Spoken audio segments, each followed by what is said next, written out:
While hundreds and thousands of people are coming in Canada every year, tens of thousands of people are leaving Canada at the same time as well. Now that raises a very important question.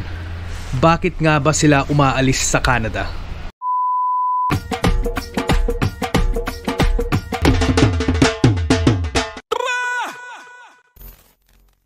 What is up everyone? Good morning, good afternoon at good evening sa inyong lahat. And welcome back to another vlog. Another snowy vlog actually, kung napapansin nyo man. Ayan o, grabe, puting-puti na naman guys. So actually we have a snow storm warning na naman today dito sa Toronto. 5 to 10 centimeters of snow daw possible. But yeah, as I have said in this video, we will be talking about bakit nga ba sila umaalis sa Canada. Why are people leaving Canada? Ano nga ba ang nangyayari dito na, that leads to them leaving? In this video, I will be sharing 5 reasons kung bakit nga ba sila umaalis. 5 possible reasons kung bakit sila umaalis sa Canada. Number 1 reason is that the expectation is too high. Actually, very high. Lalong-lalo na yung mga professional sa bansa natin sa Pilipinas that are thinking that they are going to have the same job or the same profession pagdating dito sa Canada. No? Yung mga doktor sa atin, yung mga engineer, yung mga architects or mga dentists, pharmacists, kung ano pang mga ibang professional sa Pilipinas na pumupunta dito, akala kasi nila guys, it's gonna be easy for them just because they are professionals. Pero ang nangyayari kasi guys, iba din, may mga patakaran din sila dito, no? So pagdating dito, they have to do odd jobs. Alam niyo yung mga or mga sinasabi ng iba na odd jobs. Yung mga odd jobs po na yun is hindi yung odd na odd talaga, no? It's just below their expectation. So basically, ang mga odd jobs na sinasabi nila is yung mga cashier, mga labor work, especially labor work actually guys. In demand talaga dito ang labor kasi may malaking labor shortage sila dito sa Canada guys. And that is exactly why na pinayagan nila ang mga students to work 40 hours a week. Kasi diba dati may 20 hours na limit lang sila, but now it's 40 hours. Actually, there's no limit. So yun ay para makamit ang kanilang labor shortage. So back to what I was saying guys, no, yung mga professionals sa atin, they end up doing odd jobs over here, kagaya ng mga sinabi ko sa inyo, mga binanggit ko, cashier, nagja-janitor sila, nag-labor job sila, or waiter, or whatsoever, which is totally parang off their field talaga, no? And then they end up actually parang nasasayangan sila sa iniwan nilang career back home. Alam mo yun, nasasayangan sila sa lahat actually kasi they were doing quite fine naman sa back home nila, but then again dito they end up doing these kind of jobs and basically back to scratch sila, no? Back to zero sila. So actually yan ang one of the reason din bakit umaalis ang mga tao dito sa Canada. Hindi lang actually Pilipino, actually lahat ng lahi din, pati kalahi ko madami nang umalis just because of these reasons na din. And then kung hindi man yung mga professional, just regular applicants, akala nila madali lang yung buhay dito.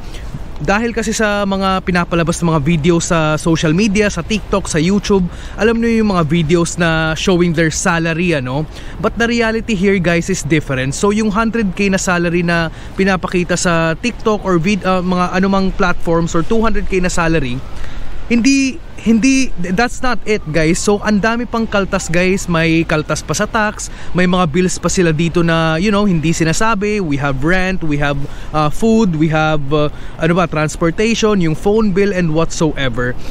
So ang problema kasi guys, ang expectation ng mga tao pag pumupunta dito sa Canada is too high. Pagdating nila dito, hindi nila nakakamit yung same expectation. So parang nadidismaya sila, which results to ayaw na nila sa Canada kasi they were expecting something else and they got something else in return. So as I always say in my videos guys, you have to do your own research talaga, search kung ano yung lifestyle dito, kung ano ang madadatnan mo, what is it gonna be like living here talaga, hindi yung mga short videos o parang kasi ang nangyayari kasi ngayon, they are romanticizing abroad or Canada too much na talaga, I think it's just too much, Again, I'm not trying to discourage you, but the reality here is different. It can vary from people to people, but just set your expectations guys. Don't expect too much. So second reason po is ang cost of living. Actually, kahit na anong province ka pa pumunta or kahit na anong city ka pa pumunta, cost of living is mataas na talaga sa Canada in general po, no? Especially kung andito ka sa mga provinces like Ontario or big cities like Toronto, Vancouver, sa mga ganong mga places, mataas po talaga ang cost of living, ano? So just to give you an idea, ang renta po dito ng isang one bedroom, actually hindi siya apartment, isang bedroom lang, ang rent po dito is $800 na po yan, ano? And that's a big chunk of money po, ano? That's gonna be deducted from your paycheck, ano? So $800 back mga ilang years ago, makakahanap ka dito ng room for about $350. I personally have rented a room here for $350, guys, and it's a decent size of room na, no? Porket na lang kung nakikipag-share ka, but even though you are sharing, let's say for example a basement or a room with somebody, you will still have to pay. It's either $400, $450 or $500 every month, kahit na nakikipag-share ka ng isang room. So bali dalawa kayo sa room, and that's the amount roughly you will be paying every month po, ano? So that's still a lot. And then ano pa ba, groceries, and then ang minimum wage kasi po dito, kung sasabihin natin mataas ang minimum wage, so dito po sa Ontario ang minimum wage po is $15.50.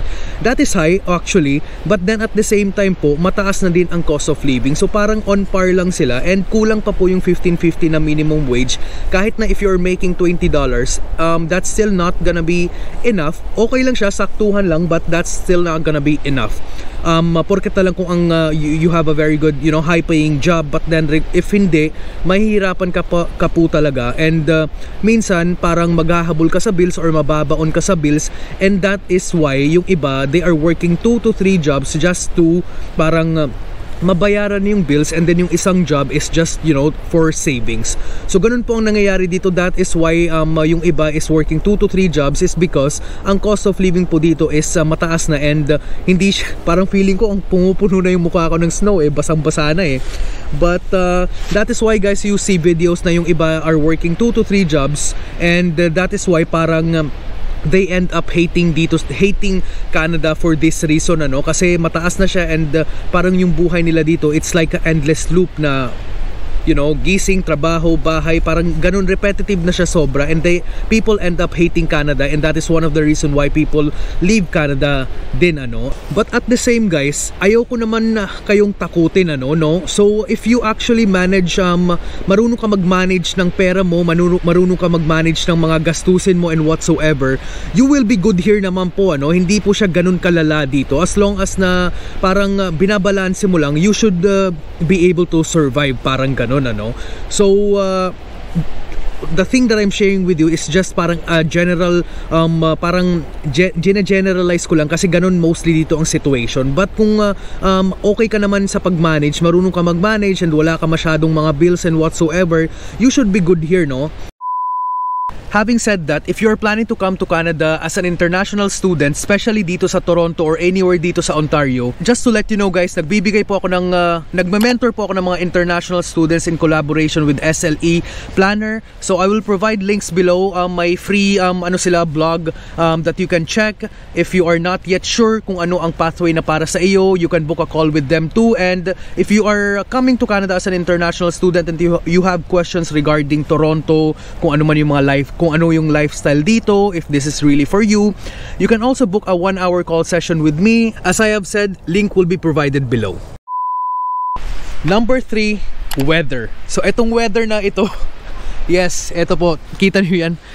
Gabi. Actually, hindi pa to worse, guys. Ang etong nakikita nyo, mukha lang siyang worse, at mukha lang siyang maganda in videos. But kung andito ka na talaga nakatira, you will find this weather very challenging. Tsaka hindi naman you'll end up hating, ano, pero mahirap talaga siya sa ganitong weather, lalong-lalo na nakatira ka sa mga cold provinces, no, kagaya ng let's say Alberta, no, isa na yan, or Winnipeg. Sabi nila grabe daw yung weather doon, no, extreme talaga. Dito sa Toronto, I think the highest or parang the coldest that I have experienced is parang negative 30 something lang, ganun lang siguro. Pero doon, guys, parang napaka-normal na sa kanila ang negative 40, negative 45, negative 50. Grabe, guys, super lamig na. I can't imagine myself sa ganyang weather. Even me na nakatira na dito for ilang years, nahihirapan pa rin ako. How much more yung mga kakarating pa lang dito. Even though guys, sasabihin natin na ilang months lang naman yung winter dito, but then guys, this is a yearly thing guys, ano, you will have to keep living with this. So yung iba guys, hindi winter weather is just not for them talaga. Kaya parang nahihirapan talaga sila sa ganitong weather, and because of this, sometimes you know even this is not a major factor, but this is for sure a factor when it comes to leaving Canada guys. Number 4, homesickness. Grabe guys, homesickness is real talaga dito sa Canada. It's not something that we can take lightly. Lalong-lalo na pag winter guys, sa ganitong weather, naku, mafe-feel mo talaga na parang ang depressing kasi ng panahon na ito guys. Grabe, you rarely see the sun or the sunlight, parang ganun. So dahil dun, parang mas lalo kang nade-depress. Kita nyo naman, gabi, napakakulimlim guys. Mukha lang talaga siya maganda when parang bago ka pa dito and stuff, pero napaka-depressing na panahon na ito. Lalong-lalo na, as I've said, kung ikaw lang mag-isa. Kung hindi man weather ang pag-usapan natin, in general, ang homesickness talaga guys, mahirap talaga dito. As I have said, kung ikaw lang mag-isa dito at international ka at ang lifestyle mo dito is puro trabaho, school, bahay, mahirap talaga siya guys. Mafe-feel mo talaga, mamimiss mo talaga ang Pilipinas, ang inuman sa Pilipinas, you know, ang mga kung ano mang mga enjoyments sa Pilipinas. Hindi talaga yun mahahanap dito guys. Ibang iba talaga ang lifestyle dito sa Canada. Isa na din actually yan sa major reasons kung bakit umuuwi ang mga tao sa Pilipinas, is because of homesickness. Even though less ang opportunities doon, but kasi guys, parang mas healthy ang mental state sa Pilipinas, dahil nga is you are surrounded with the good environment, with good people, with good company. Kung makakahanap ka man dito ng ganong klaseng setup, ganong magandang environment, magandang company, you will still want to go to Philippines. Kung lalong-lalo na kung taga dun ka talaga or dun ka lumaki, dun ka pinanganak, you know, it's different for people na dito na lumaki and dito na pinanganak. Of course, this is their home guys, ano. So they definitely won't want to go back to Philippines. They will want to go to the Philippines just for vacation lang guys, pero ito talaga ang home nila. Pero kagaya naman sa atin na sa Pilipinas na tayo pinanganak, sa Pilipinas na lumaki, mahirap po talaga sa ibang bansa, even though you have stayed here for so many years. Pasensya sa ingay. Kung kagaya sa atin na mga galing sa Pilipinas, matagal na sa Pilipinas, doon pinanganak, doon lumaki, mahirap po talaga sa atin, sa part natin, ang pagtira dito. So homesickness is real talaga guys, lalong-lalo na pag sobrang down ka. Alam mo yun, wala kang malapitan dito, wala kang masabihan ng problema mo, hindi ka basta-bastang makabili ng Red Horse, you know, sa kanto, makipag-inuman sa mga tropa mo or sa mga kanto boys dyan or whatsoever. Alam mo yung mga ganong mga little things lang guys, no, na makes Philippines parang nakakamiss lang yung Pilipinas. A few moments later. And guys, babalik na tayo sa bahay. Lumalala na kasi, tsaka lumalakas na yung snow eh. I think covered na din ako ng snow, hindi ko pa nakita yung sarili ko. But yes, so lastly guys, one of the reason why people leave Canada is because there is no long-term plan. So lahat tayo guys, even including me and many other, pumupunta dito sa Canada para to have a better life, to have a better future for the family, for the kids and whatsoever, diba? But guys, hindi natin we don't have a long-term plan. Ang long-term plan lang natin is just to have a good future. Yun lang. Wala tayong step-by-step plan guys how to achieve that goal, ano? So ang nangyayari kasi dito is pagdating natin dito, parang nasa-stuck tayo sa system, or parang hindi natin alam kung ano ang gawin natin next. For example na lang, if student ka dito, pupunta kang student, on top of your head, ang plano mo lang is kukunin ko tong course na to, magtatrabaho ako, and then eventually mapa-PR ako. But to achieve that goal na ma-PR ka, grabe guys, ang struggle talaga guys. Hindi basta-basta makakuha dito ng PR. Hala, muntik na ako ma-slide, puta. Hindi basta-basta makakuha dito ng PR guys. You need to have an actual plan talaga. So dun din ako medyo nadali kasi I didn't have an actual plan, kasi yung plano ko lang is mag-aaral ako dun, magtatrabaho, and eventually get a PR. When I say plan guys, ang ibig kong sabihin is what work you will do, kung PR eligible ba yung work na gagawin mo, what province you will go or you should go. Yung mga ganong mga bagay guys na dapat pag-isipan natin before we actually apply for a visa dito sa Canada or international visa, no? So malaking mga that's some of the important things that we should consider before coming here. Kung hindi ka man international student, binabanggit ko lang yung international student because that is one of the common pathways na pinipili ng mga kabayan natin, or hindi lang kabayan, yung mga kalahi ko din, kasi that's the easiest way to get in here. Easiest but costly and I guess long. Depende na din, it depends on the situation, ano, from people to people. But it is very important guys, I can't stretch this enough na to have a long-term plan. So don't be like me, or don't be like like many here na walang long-term plan, na pupunta lang ng Canada, you know, just thinking na, oh, magsuschool ako dun, mag-aaral ako eventually, and magpa-PR, and then what? Diba? After PR, ano? Ang iba kasi ang nangyayari is ang daming situation talaga dito guys na pumupunta sila as an international student. As I have said earlier, in the middle of their program or pagkatapos mismo ng program nila, uuwi na sila ng Pilipinas just because they faced a couple hardships or parang nahilapan sila dito sa lifestyle. So that just indicates na wala silang long-term plan, or they didn't have a long-term plan initially.